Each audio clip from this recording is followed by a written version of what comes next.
Welcome in, everybody, to Betting Pros. It's time to place your bets. It is me, Joe Pisapia, and this is BP NFL. Joining me, as always, every Thursday is the Undertaker himself, Andrew Erickson, and Terrell Furman Jr. And we're going to go through a look at the best bets for the week, for Week 12. We got some buys, but we got plenty of football to bet on.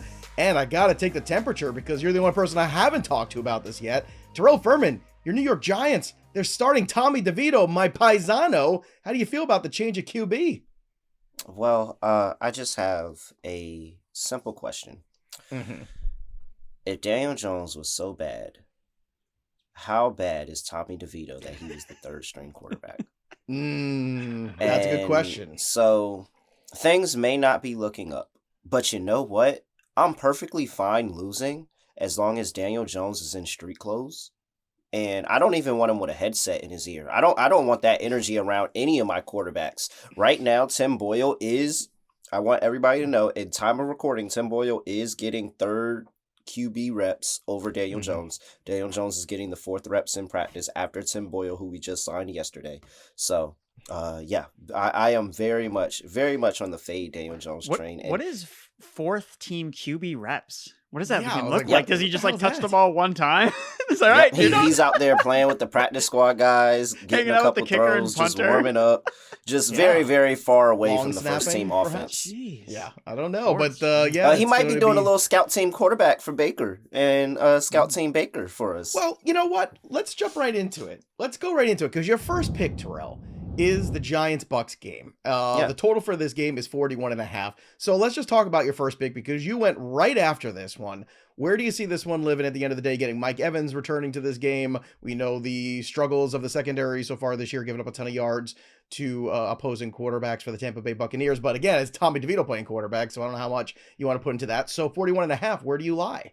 Yeah, so I am on the Giants and the Bucks to go under 41.5 here. I think that this is a good spot where the Giants defense is going to be able to get up. Kayvon Thibodeau was talking about it in an interview, and they asked him about Daniel Jones, and he was like, hey, man, when you're 2-8, nobody's job is secure. So we all have to go out there and play well. And I think that him coming back from that injury and this defensive line and how good they've been over the course of the season, they're second in the league in sacks right now behind Denver. And so I think that this is a good spot where they can take advantage of the offensive line of the Bucks. But also, I mean, this is Todd Bowles versus a younger quarterback here. So I think that he's going to bring the blitz. He's going to show a bunch of different looks and try to get DeVito off his game. And even though I do think the Giants will be able to move the ball from 20 to 20, when they get around the red zone, that's where I have the question mark. So I think that it's going to be a lot of field goals on both sides here.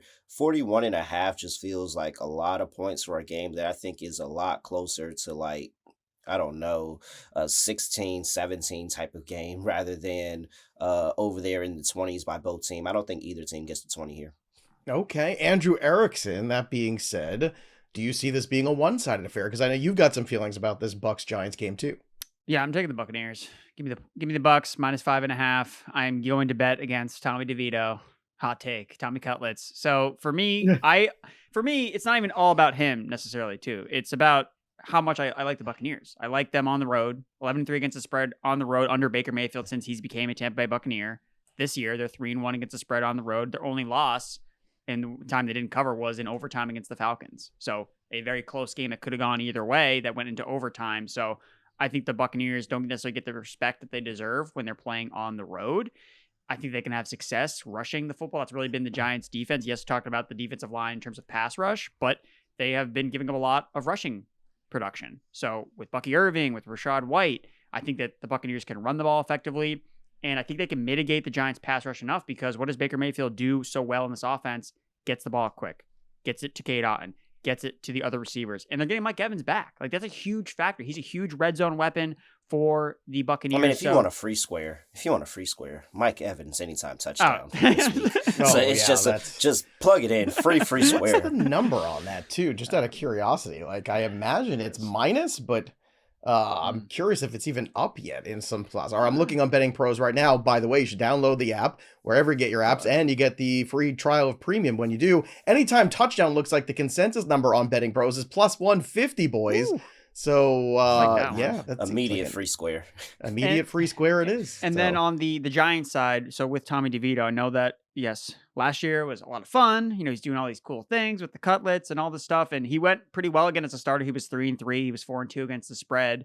But when you look at those actual games and what he did, he only had 200 passing yards one time, and it was against the Commanders when every single quarterback they faced was giving up 300 plus passing yards.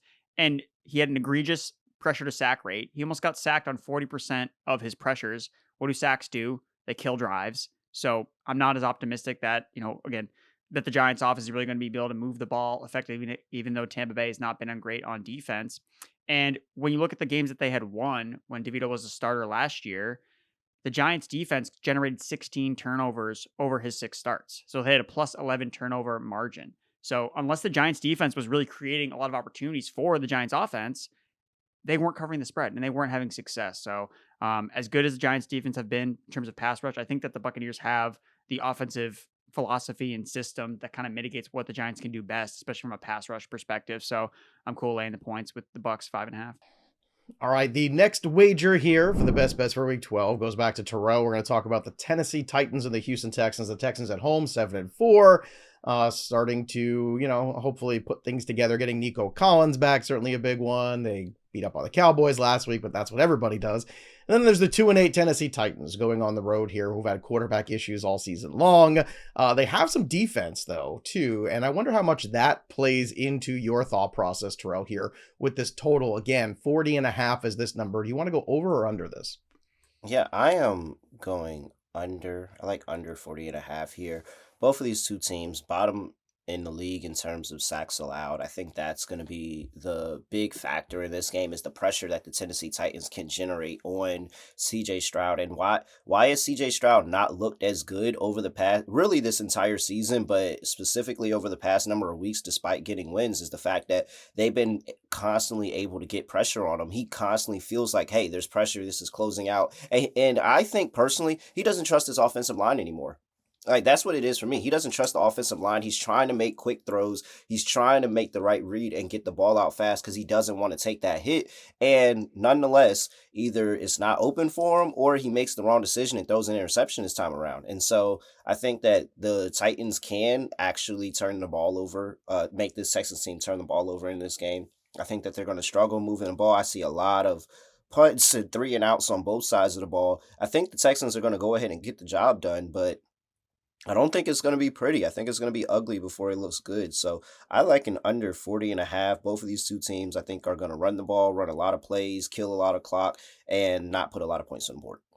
All right, Andrew Erickson, ever since you decided to get out of the business of the Carolina Panthers, well, the Carolina Panthers went on a streak. So clearly it's you. You were the problem. It was you. They are now a 3-win team, which makes me nervous, because I don't want them to win any more games because I have the under on them for the season. So look, they're probably going to get their butt kicked by Kansas City. That's what Vegas thinks. It's 10.5 in many markets. Some even have it at 11 right now. But that is a lot of points for a Chiefs team that, again, hasn't been blowing people out. However, this is the Carolina Panthers. So Andrew, I know it's been a rough couple weeks having to watch this from afar, but you're diving back into this Carolina Panthers team, are you not? Yes, I am.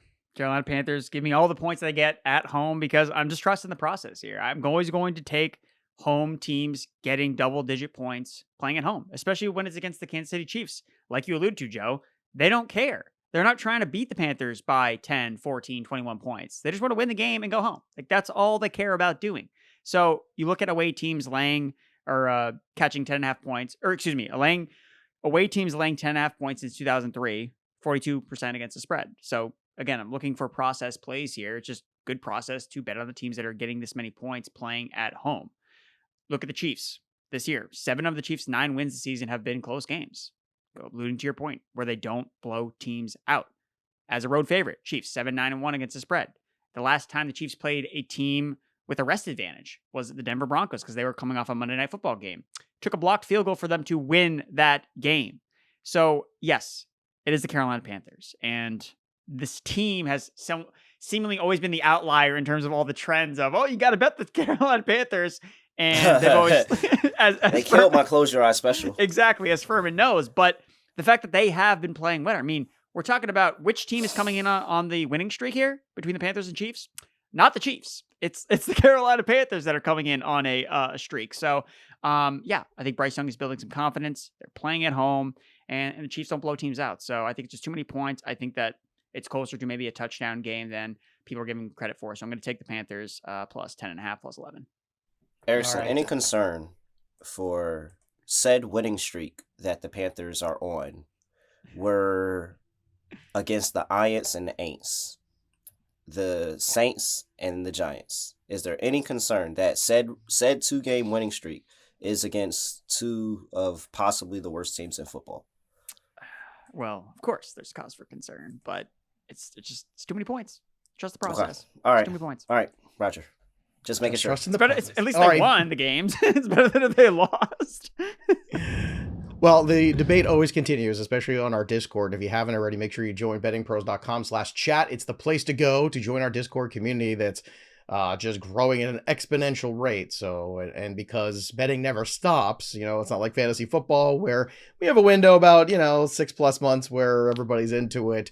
We're doing NFL, we're doing college football, we're doing Major League Baseball, we're doing NBA, WNBA, golf, everything's going on at Betting Pros. So join the Discord, join the community, and don't forget to make your picks count. You can win some free stuff because we've got the bettingpros.com/NFL contest still going. And if you got a chance to win prizes, all you have to do is join the group, download the app, or go to bettingpros.com/NFL contest. You don't even have to make bets. You just have to make picks. That's all you have to do.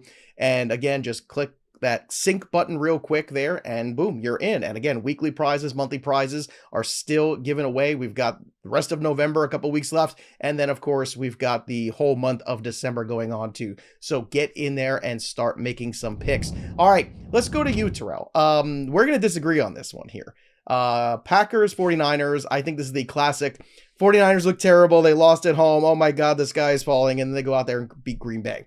You're on the other side of this game with the Green Bay Packers. The Packers were lucky to come out with a victory last week. Let's be honest. They did not deserve to win that football game. They made a play at the end.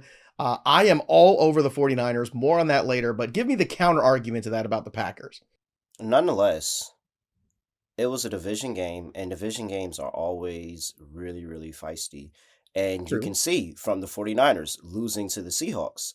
Nonetheless, I think that the 49ers have completely, this is a clear hangover team. It's not just the play on the field. They don't have the players to actually play the game. Joey Bosa did not practice yesterday. I don't understand how you could at any point take a 49ers team that had Joey Bosa at any point during the week as a DMP.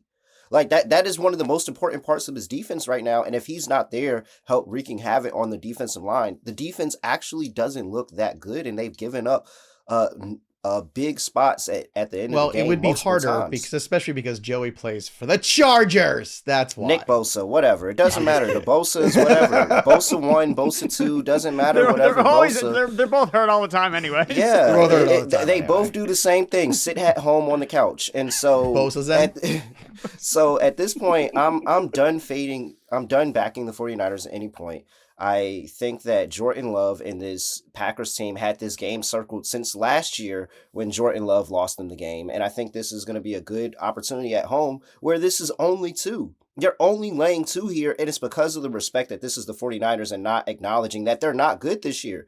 What have they been doing? They've been playing close games all year, and they haven't been dominating in those close games. The only reason that they got the win over the Bucs is because the Bucs allowed them to walk out of there without a kicker.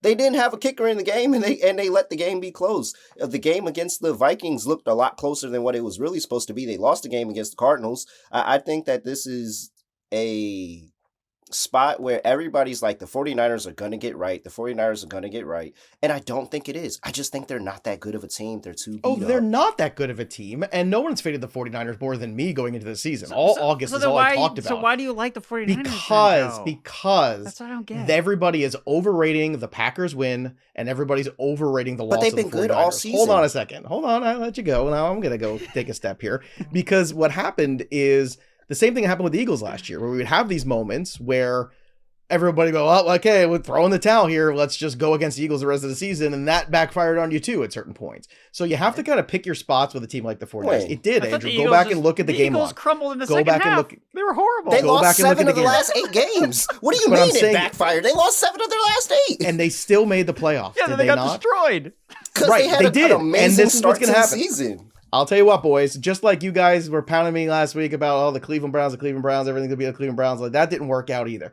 Sometimes you guys are wrong about stuff. I get that the Green Bay Packers took them to their limit last year in the playoffs. I get the Green Bay Packers this year are starting to show some of their youth, I think, at times. They are not a team that looks, I think, nearly as fresh and clean as they did last year. And this is the classic trap I think everybody falls into where everyone's like, well, forget it. 49ers can't win another football game and won't ever. I don't think they're going to go into this, whether it's Nick Bosa, Joey Bosa, or Terrell Furman Bosa, any of the Bosas may be playing or not. I still think they find a way to win this football game. And I think a lot of people are going to lose their shirts on this one. So I hope you guys did your laundry. Let's go to the Colts next here. Andrew Erickson, your take on this one, because the Colts made a change of quarterback. That worked out. They beat up on the Jets. Hooray. That's always a good time. I always enjoy that. This time, though, they are 7.5-point underdogs at home against the Detroit Lions, which I'm not even sure if that's enough. So let's talk about this one. How do you want to approach this game? I'm just going to bet on Anthony Richardson, right? Because he is the ultimate wild card when it comes to any of these Colts games. And you look at when he's been at his best, it's really been when his back's against the wall, right? When everyone is counting out Anthony Richardson. Oh, this guy can't complete a pass. This guy can't do anything. And what does he do last week? He shows up massive against the New York Jets. Now, again, totally different teams that they're facing, but with Richardson, 6-2 against the spread as an underdog this season. He's also 4-0 as a home underdog this season. So I think Richardson and the Colts can do a lot in this particular matchup. They have only played in close contests all year long. The 2024 Colts, 10 of their 11 games this year have been decided by one possession, and they're 5-5 overall in close games. So they find a way to keep games close within striking distance. And because Richardson is such a unique player at the quarterback position, well, he can do certain things that your defenses can't account for. The Lions lost one of their stud linebackers last week, Alex Anzalone. He's on injured reserve. We already know they don't have Aiden Hutchinson. Obviously, that hasn't shown up in these last couple of matchups because they've played a lot of really bad teams, but I think the Colts can be feisty in this particular match. Again, they're playing at home. You have the Thanksgiving factor where Detroit looking ahead a little bit to Thursday, where they're playing an early game on Thanksgiving in the same exact spot last season before the Thanksgiving game for the Detroit Lions. That was the game where the Lions should have lost to the Chicago Bears and Justin Fields. They had a 93% probability of losing that game before Thanksgiving. So I know that Dan Campbell keeps his team buttoned up, keeps them focused on the task at hand, but you can't help but think the Lions are thinking, hey, like Thanksgiving's coming up next week. Get to see my family. I'm looking forward to it. So look, that's why I like taking the Colts. They're playing at home and they keep games close. They've done it all season long. So at plus 7.5, I'll take the home team. All right. I'll be on the Lions side of that game too. This is fun. This is going to be a fun week to look back on. By the way, I'm looking back at the Eagles schedule last year after they lost to the Jets and it was doom and gloom. They went and they beat the Dolphins 31-17, the Commanders 38-31. Then they beat the Cowboys 28-23. And then they beat the they beat the Chiefs 21-17. And then the Bills after that. So they won a bunch of games and then the 49ers came in and whooped on them a little bit. The Cowboys got them back there. And yes, things did fall apart towards the very end. But again, it is the Jekyll and Hyde team that you're going to see with San Francisco all year long. And I just don't think the Green Bay Packers are playing their best football at any time right now in the last couple of weeks. I just don't see it. And the 49ers are. We're going to fall into this trap. The 49ers and the 49ers are? Like, no, they're not. They're not. But when you talk about the personnel, when you talk about the preparedness and the desperation that I think the 49ers have right now, which is real, I think that's a very dangerous thing. Andrew, we call them the Fraudy Niners. That's what I mean. So why are you backing them in any capacity? Because this like, this is the classic time where now all of a sudden they're underdogs and teams take that personally sometimes. Look, I know the last week did not work out with the Patrick Mahomes, we all thought it would, and it didn't, so we all ate the L on this one. I think the Packers should be taking personally that they're not 3-point favorites. Why is this not 3? Brock There's Purdy's no reason here this shouldn't be 3. Brock Purdy's the Packers are good. Let's go to those Bears that lost to the Packers last week, because I know, Terrell, you've got some feelings here. The Minnesota Vikings are going to go into Chicago now, and I don't know here. I don't know what we're talking about, because you also like this upset. You're going to have to convince me here. Not only do you like the Bears, but you like them on the money line as well. So talk to me about this one, Terrell. I mean, it first starts with the spot. It's a horrible spot. The Vikings are playing the 3rd straight road game. This doesn't happen often in the NFL. In fact, actually, since 2021, teams that are playing their third straight road game are 6-9 ATS, 40% against the spread. I'm perfectly fine fading that. I look at this Vikings team, and they are also another team on the way down. And I'm gonna sit here and play the team that's shown right in front of me. Sam Darnold has turned the ball over all season, and nobody talks about it. Consistently all season they turned the ball over. They didn't look good in the Titans game. They didn't look good in the Jags game. They shoot, if it wasn't for Joe Flacco, they probably would have lost the Colts game.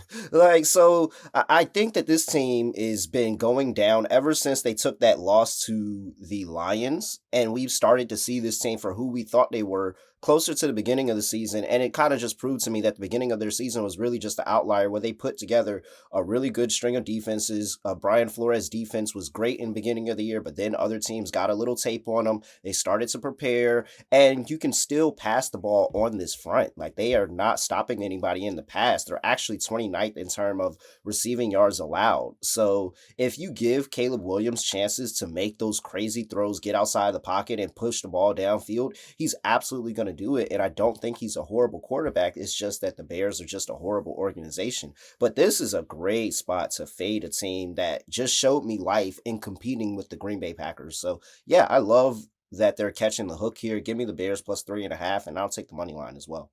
All right, Erickson, you got some feelings about this game too. So what's your approach? Yeah, Soldier Field is where points. There's no points going to be scored in this game. That's what I'm betting. I'm taking the under 39.5 points. Here are the trends. 9 of the Bears' last 10 games is underdogs. Under the total. They're 11-4-1 under the point total in their last 15 overall games. And then you look at the Vikings when they've been favorited.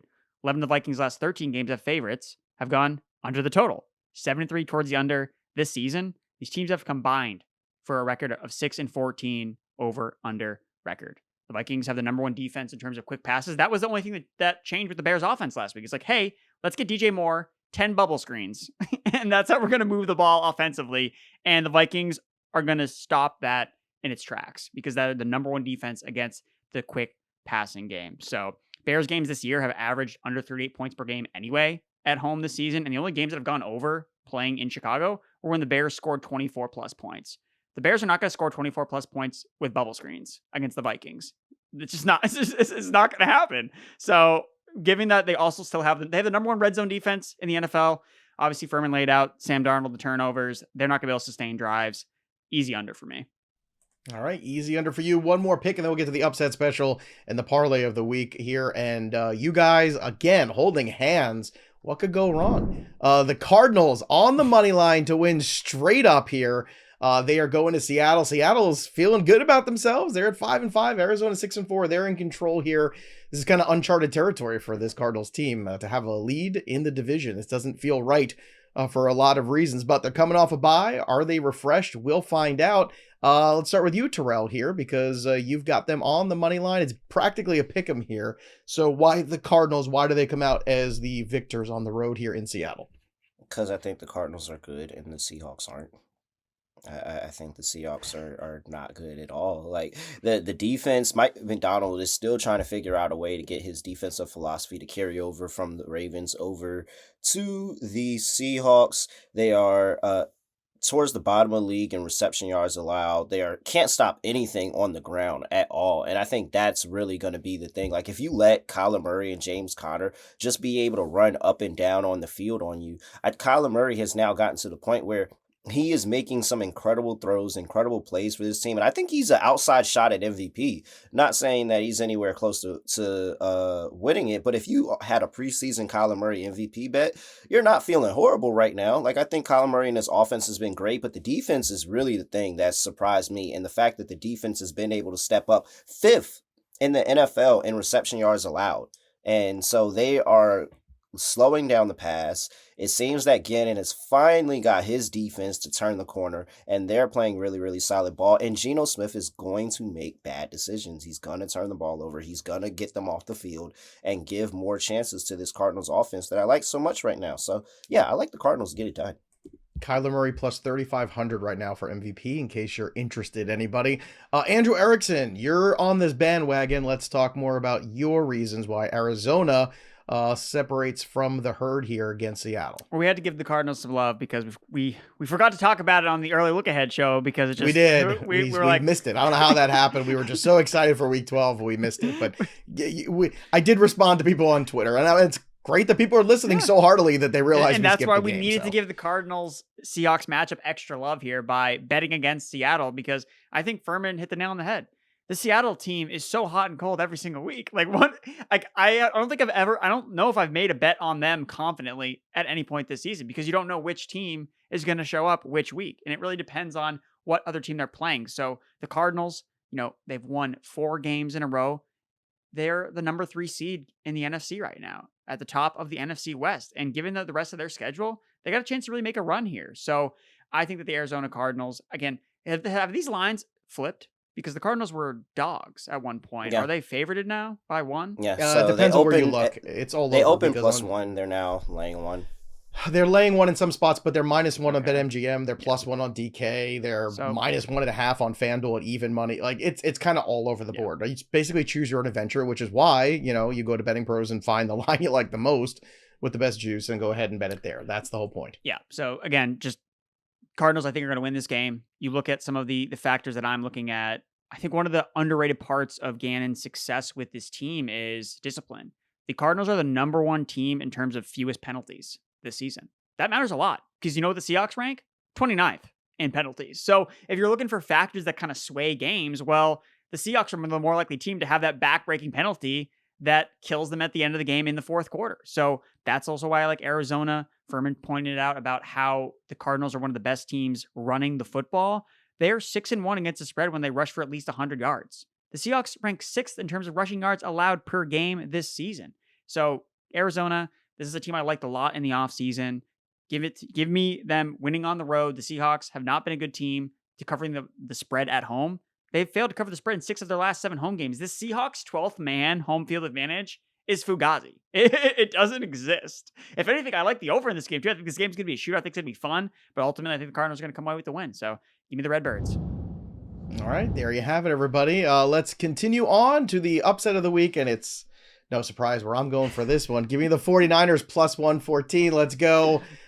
Just enough to make everybody furious at betting at football, because no, the 49ers are not a great team. Yes, they have a terrible hangover. This is the exact game that ruins everybody's Sunday except for me, because I'm betting the 49ers, and then I'm sure they'll drop another game that they're supposed to win at some point, and we'll all go, oh, I can't believe they did it again, because that's the nature of the beast. And if you take those 49ers on the money line, along with the Chiefs on the money line and the Eagles on the money line, 3 straight money lines, you get +316, and Joe 316 says, I just won Sunday. That's what I say. Terrell Furman Jr., always a pleasure. I'm going to enjoy watching your Giants, because Tommy DeVito is going to be entertaining, if nothing else. And it might be the only savior. It might be the only savior for those Thanksgiving games that we get. Cooper Rush and Tommy DeVito on Thanksgiving, Terrell. Come on. How excited are you about Thanksgiving now? You get Tommy DeVito and Cooper Rush. So Thanksgiving is going to be Trey Lance versus Tommy DeVito, and it's actually going to be pretty interesting. I'm not going to lie. It's going to be actually pretty interesting. Poor Drew Lock. He just wants to play football somewhere. All right, everybody. Make sure you download the app right now. And again, use the tools over at BettingPros. That'll do it for us. But the story of the game goes on for Andrew Erickson and Terrell Furman Jr. I'm Joey P. We'll see you next time, kids. Go Packers.